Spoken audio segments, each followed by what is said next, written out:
Você nunca tem sucesso, ou quando tem, a felicidade dura pouco. Está sempre deprimido e de mal com a vida, se sentindo um fracassado. Será que isso tudo é culpa do seu ego? O seu ego é o seu inimigo. Nesse contexto, o significado de ego é a crença na própria importância.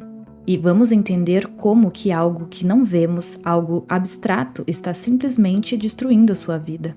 O ego, que muitas vezes é percebido como uma força impulsionadora, na verdade é o responsável por destruir ambições, minar relacionamentos e impedir o nosso crescimento. Vamos começar pela aspiração. É o momento em que estamos determinados a fazer algo. É quando você decide que iniciará uma nova jornada, com um objetivo. Nós nos empolgamos, criamos histórias em nossa mente de como tudo será o final, deixamos a nossa estrelinha brilhar e tudo isso para no final ela se apagar e nada se realizar. Então nos perguntamos por que é que isso aconteceu.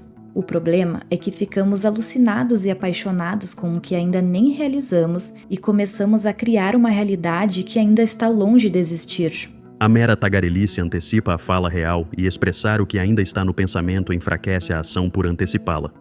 Acontece que, antes mesmo de chegarmos lá, o nosso ego já fez a nossa mente transbordar e tagarelar para todo mundo o que você acha que será, como se você já fosse, como se já tivesse todo esse mérito. O apaixonado é capaz de descrever como será o seu sucesso em detalhes, a pessoa que se tornará, quando alcançará e preocupações legítimas de quem está naquela posição, mas não consegue mostrar progresso nenhum. Parece que nós pensamos que o silêncio é um sinal de fraqueza, que ser ignorado equivale à morte. Então nós falamos como se a nossa vida dependesse disso. Isso drena toda a sua energia. Os nossos objetivos precisam de 100% dos nossos esforços. E toda essa falação filtra parte desses esforços antes mesmo de podermos usá-los. Pessoas que trabalham em silêncio e isoladas transformam sua inquietude interior em um produto. Ignoram o impulso de buscar reconhecimento antes mesmo da ação.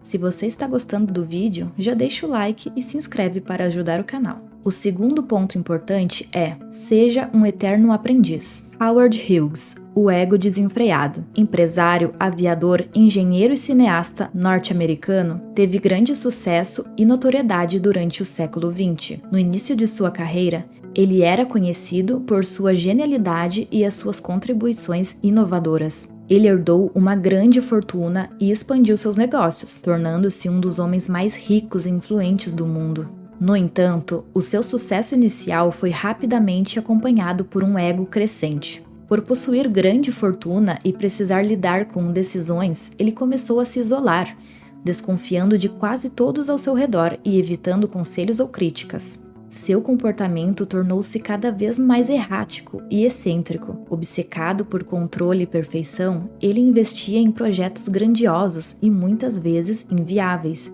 ignorando a realidade prática e os conselhos de seus colaboradores. Howard também desenvolveu uma série de fobias e comportamentos compulsivos, agravados por seu isolamento. Ele se afastou dos negócios e da vida pública, vivendo os últimos anos de sua vida recluso, em condições precárias apesar da sua enorme riqueza. O ego desenfreado de Howard não apenas minou suas relações pessoais e profissionais, mas também o levou a uma espiral de autodestruição. Katharine Graham, humildade e abertura ao aprendizado. Katharine, em contraste, é um exemplo de como a humildade e a abertura ao aprendizado podem conduzir ao sucesso sustentado. Ela foi a editora do Washington Post durante um período crucial da história americana.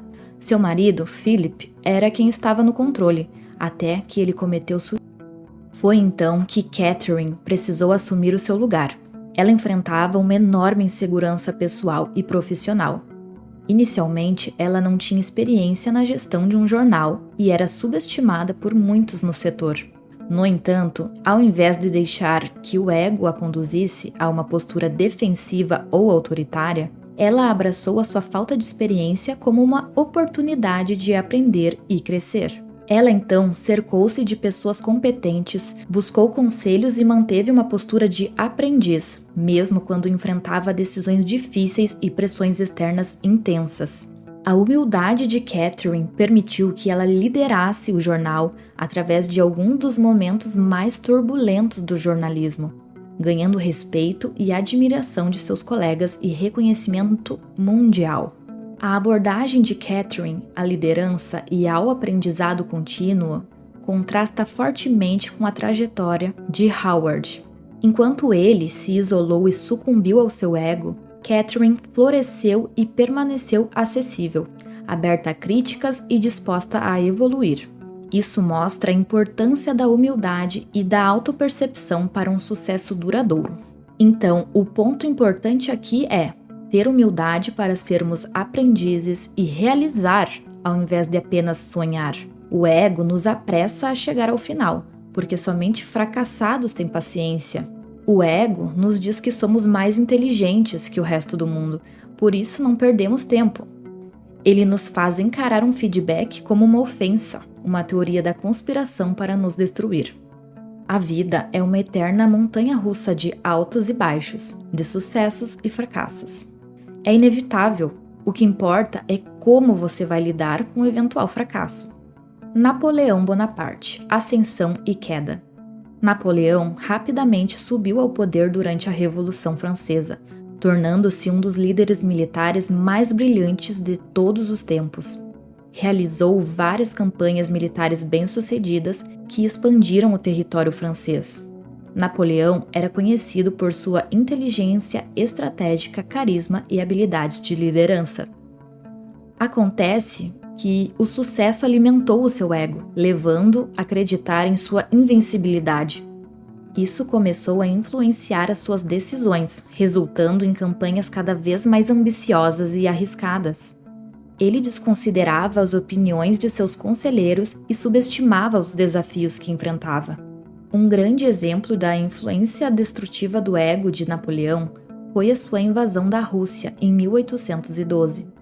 Subestimando o rigor do inverno russo e a resiliência do exército, Napoleão avançou com força enorme, mas mal preparada para as condições adversas. A campanha resultou em um desastre, com seu exército sofrendo perdas catastróficas devido ao frio, à fome e às batalhas. Ele certamente não soube lidar com o fracasso e, ao fim de tudo, acabou sendo exilado. O ego torna a recuperação e o aprendizado ainda mais difíceis. A aceitação do fracasso é uma parte inevitável da jornada e é crucial para o crescimento e a resiliência.